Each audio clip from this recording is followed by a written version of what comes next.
Hello. So this is part I, where we're going to talk about potential energy graphs. Now, normally we say PE for potential energy, but you will also see a capital U to represent potential energy. So that's a really common way that you'll see potential energy. And normally it is a function of x. Okay? And so a lot of times you'll see a graph of something like Ux, okay? And then there will be some sort of graph here. So maybe it will look like this. Okay? And so they give you this graph of my potential energy and direction. Okay? And the problem will frequently say something like it starts at x equals 0, and maybe it has 10 joules of Ke. Okay? And so let's go ahead and put like 10 here. Okay? And so at first this looks very daunting, but there's actually a very easy way to visualize this. Okay? So all you need to do is put a marble on the place. Okay? So wherever they're having you start, go ahead and just imagine putting a marble at that spot. Okay? And then imagine, if it's moving, that you like flicked it. Okay? Now, up to here, this is where my 10 joule mark is, right? And if all of this kinetic energy is converted into potential energy, okay, the highest it can possibly go is up to there. Okay? So you can get all the way up here, right? But then it runs out of energy. So now what's going to happen? Well, it's just going to come back down. Right now it's going to go up this hill, come down here, and then get here, right? And then what's going to happen? Well, then it's going to come back down, and we end up with this long cycle. Okay? Frequently with your potential energy graphs, or even a function, you end up with some kind of oscillation, right? Where it's going back and forth, right? Or it's kind of even taking this more interesting path up and down. Okay? But the way that you visualize this is just imagining that you put a marble here. I'm just going to put a marble here, and then you can actually find out what is happening, right? What path is this marble going to travel on? Okay? It's really important to find out your total energy that you have, or the total mechanical energy, so you know that this is where the maximum that marble can end up. Okay?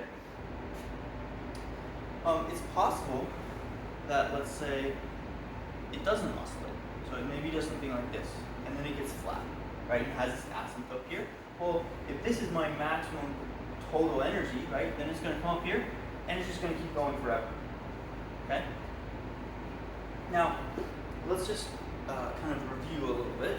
So we know that work, which is equal to the change in energy, is equal to the integral of f dx, right? Or you can put f dot dr, right? Those are kind of the same things. Okay?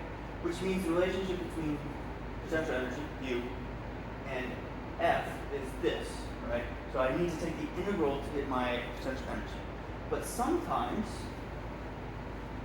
they'll give you the potential energy, and they'll want you to find the force. Okay? So if you need to take an integral of force to get the energy, what do you need to take of energy to get the force? Hopefully you figured it out, that it is the derivative. Okay? So if we take the derivative of the force, the derivative of the energy, we actually get the force. Okay? Now there's one caveat to this. When the potential energy increases, the force is actually in the opposite direction. What do I mean by that? Well, if I have this marker, okay, if I want to increase its potential energy, which direction does it need to go? Gravitational potential energy. It needs to go up, right? I need to push it up. Okay? But the direction of the force is which way? Down, right? So our formula is actually this. Negative du dx equals f.